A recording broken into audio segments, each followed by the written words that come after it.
Supine? Supine, please.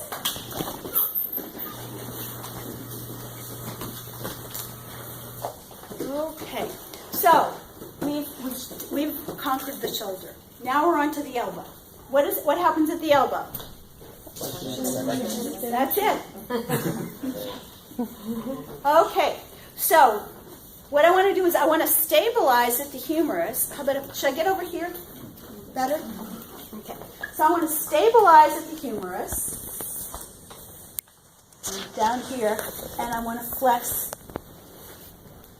So stabilize at the proximal end and move the distal end.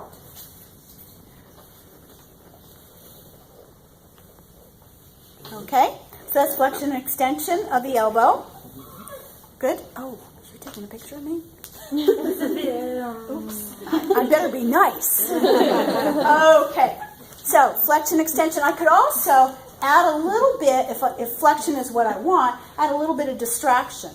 Gentle distraction, going into flexion, and then release and going into extension.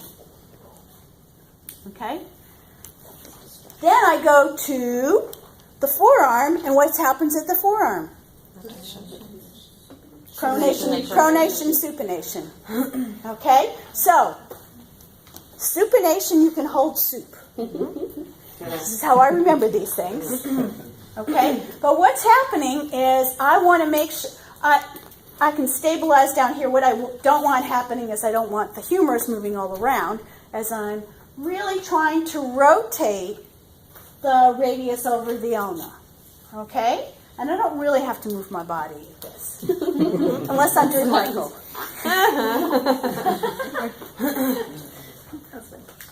Or Tamara. Okay, so let's say she has she's flaccid. She has no motor control, okay? And I'm doing passive range. See the noodle? I may have to support the palm of her hand. So in this case, I'm going to use my index finger inside her palm. Okay? So my index finger's inside her palm. But my fingers and my thumb are at the distal end of the radius and the ulna. I want to keep it. So this is like the beauty queen wave.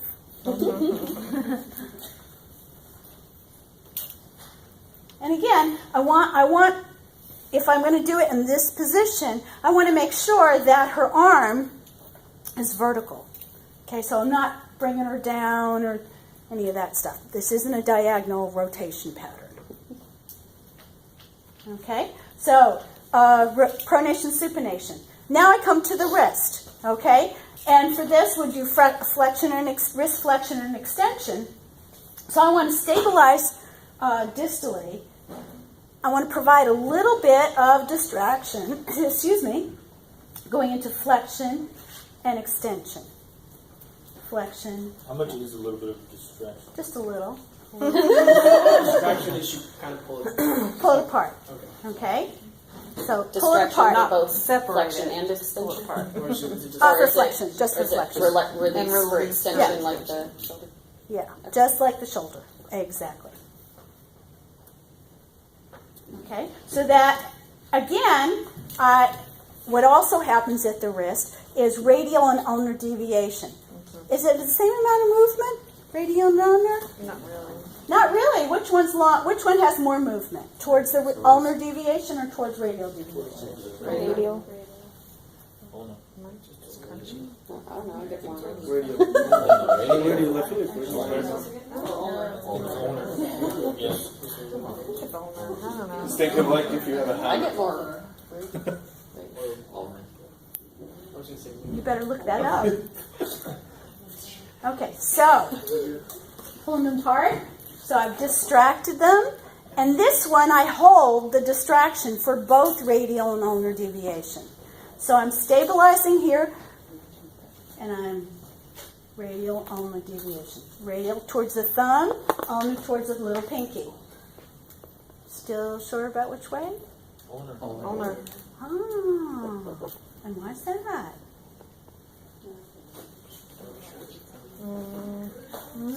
with the The radius rolling?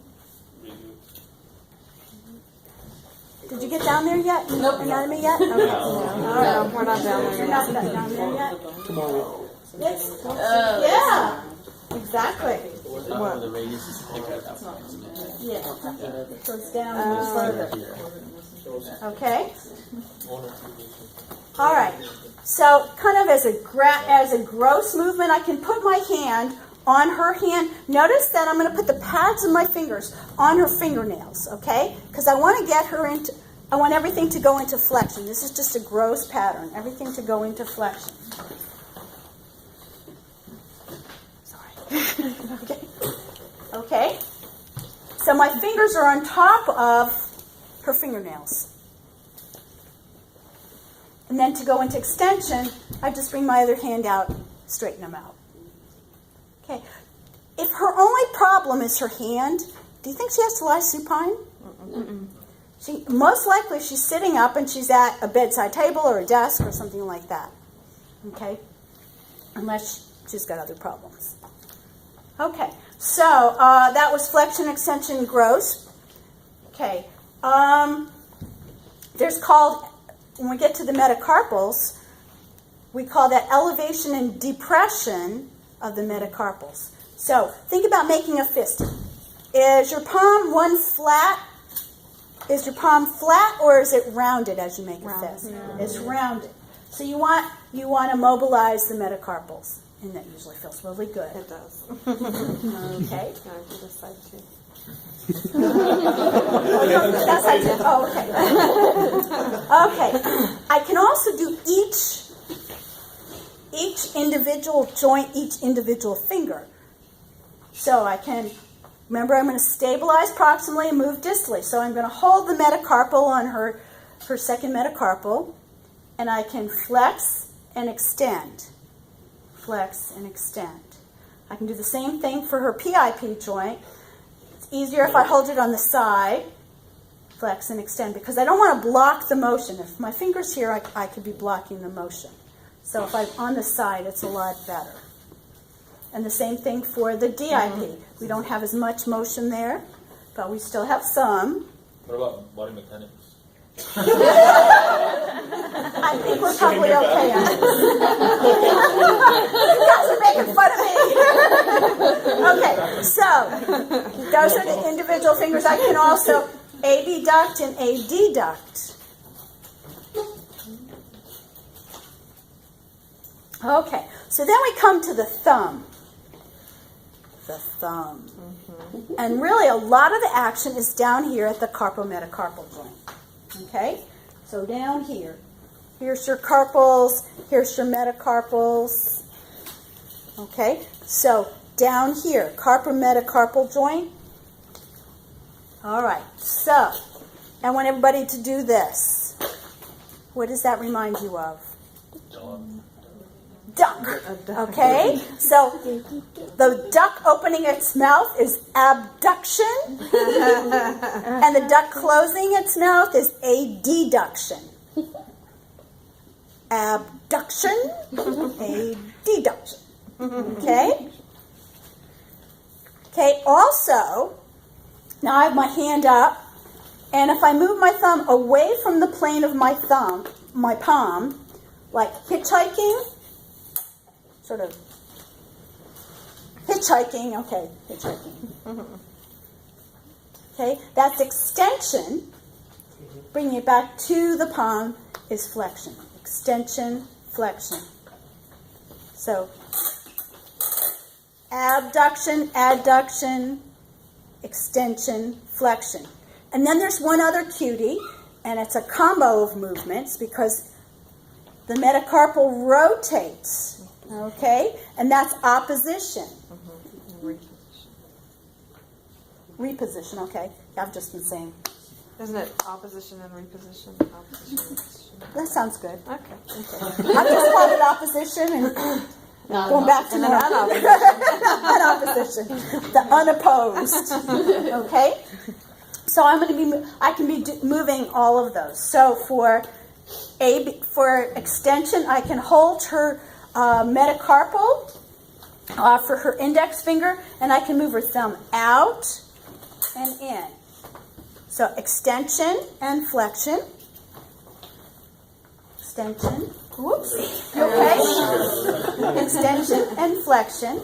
Or I could do our old friend Quacker. Abduction, adduction. Abduction, adduction. I can do rotation. Notice that rotational movement, and our action is happening down here. Okay?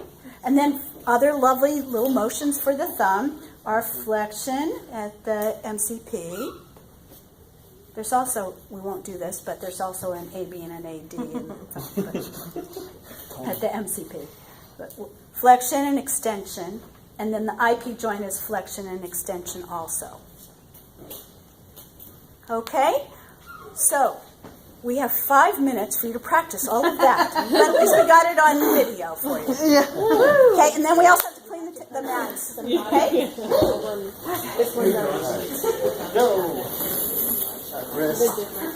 Okay. Elbow, flexion, extension. This is ab. This one. Gonna stop this.